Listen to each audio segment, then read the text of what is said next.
नमस्कार बच्चों, स्वागत है आपका हमारे YouTube चैनल में। तो आज के इस वीडियो में हम पढ़ेंगे पाठ 7 प्यारा देश। तो इस कविता को लिखा है हृदयेश मयंक जी ने। इनका जन्म हुआ था 18 सितंबर 1951 जौनपुर उत्तर प्रदेश में।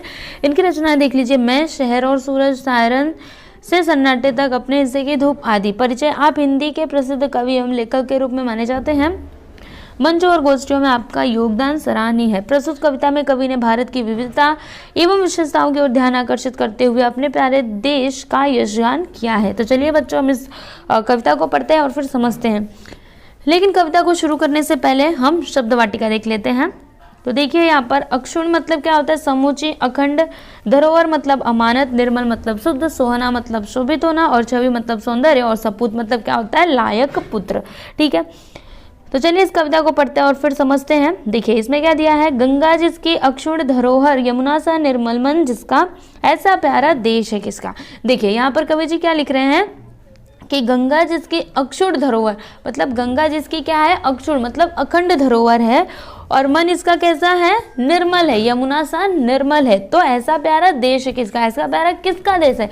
यहाँ पे कवि जी ना भारत का जो भूमि है, जो भारत हमारा देश है ना, इसका यशगान कर रहे हैं। ठीक है, तो यहाँ पर कवि जी क्या लिख रहे हैं कि गंगा जिसकी अक्षुण धरोहर, यमुना सा निर्मल मन जिसका, और ऐसा प्यारा देश है किसका। समझ गए आप? अब यहाँ पर आगे क्या लिखते हैं? सबसे पहले सूरज आकर रच जाता सिंदूर सुबह का, लाली किरणें चूनर बनकर बनती, भोर करे श्रृंगार दुल्हन का, हिमगिरी जैसा रक्षक जिसका, ऐसा प्यारा देश है किसका। फिर यहाँ पर कवि जी आगे लिखते हैं कि सबसे पहले सूरज आकर रच जाता सिंदूर सुबह का। देखिए सबसे पहले क्या होता है? सूरज जी उगते हैं। तो क्या होता है? देखो जब सूरज जी उगते हैं तो कैसे सिंदूरी कलर सा बिखर जाता है ना, जब भोर का टाइम होता है। तो आप देखना सुबह सुबह जब सूरज उगते रहते हैं तब। तो यहाँ पर कवि जी यही लिख रहे हैं कि सबसे पहले सूरज आकर, सबसे पहले सूरज आते हैं और क्या करते हैं?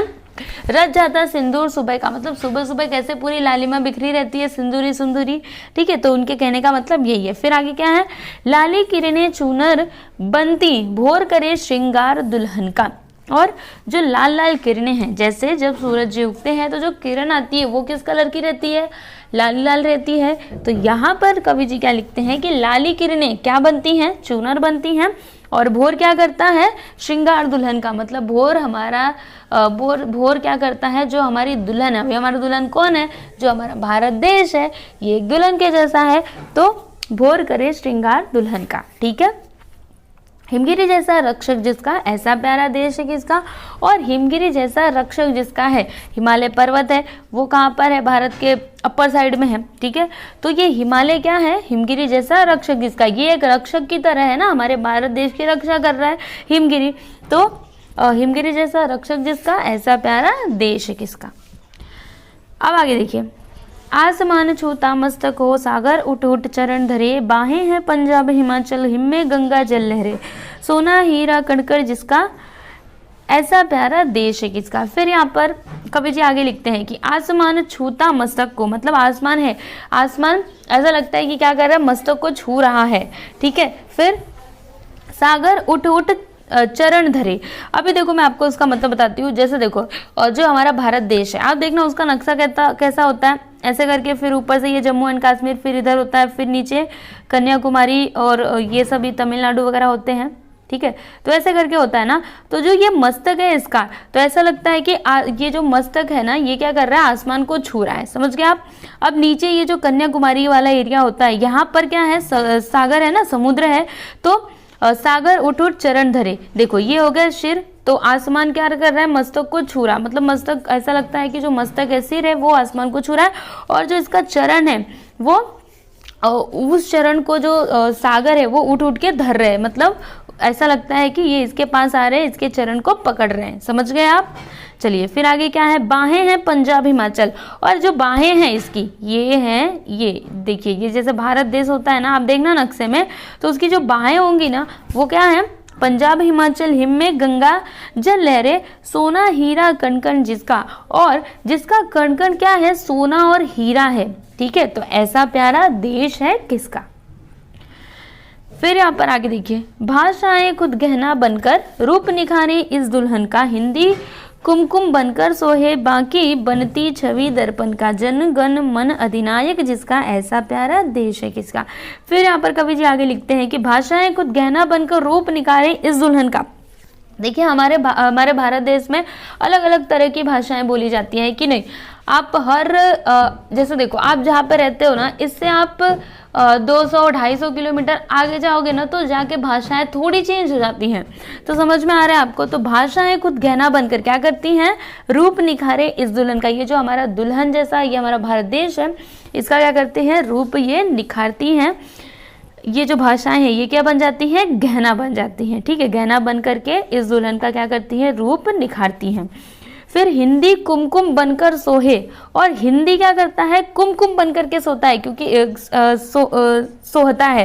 क्योंकि देखो हिंदी क्या है, हमारी राष्ट्रभाषा है। भले ही भारत देश में अलग अलग तरह की भाषाएं बोली जाती है, लेकिन हिंदी जो भाषा है ना वो सबको आती रहती है। ठीक है, वो चाहे जहाँ पे भी रहता हो, चाहे वो उत्तर प्रदेश में रहता हो, चाहे वो महाराष्ट्र में रहता हो, चाहे जहाँ पे भी वो रहता हो, लेकिन उसको हिंदी आती है कि नहीं आती है, आती है। तो हिंदी कुमकुम बनकर सो, हिंदी क्या बन जाता है, कुमकुम बन जाता है, बाकी बनती छवि दर्पण का। ठीक है, फिर जन गण मन अधिनायक जिसका, और जन गण मन अधिनायक जिसका है, ऐसा प्यारा देश है किसका। फिर यहाँ पर कवि जी क्वेश्चन करते हैं कि ऐसा प्यारा देश किसका है। फिर यहाँ पर आगे क्या है, देखिए खेतों के रक्षक किसान, सीमाओं पर हैं तने जवान, राम कृष्ण अल्लाह सबके हैं, पढ़ते सब गीता कुरान, हर पुत्री सावित्री जिसकी, हर सपूत शिवराना जिसका, ऐसा प्यारा देश है किसका। अब फिर यहाँ पर आगे देखिए कवि जी क्या लिख रहे हैं कि खेतों के रक्षक किसान। यहाँ पे कवि जी लिखते हैं कि किसान क्या है, किसान क्या है, खेतों के रक्षक है। फिर सीमाओं पर है तने जवान, और सीमाओं पर जो हमारे भारत देश की सीमाएं हैं वहां पर कौन है, जवान तने हुए हैं।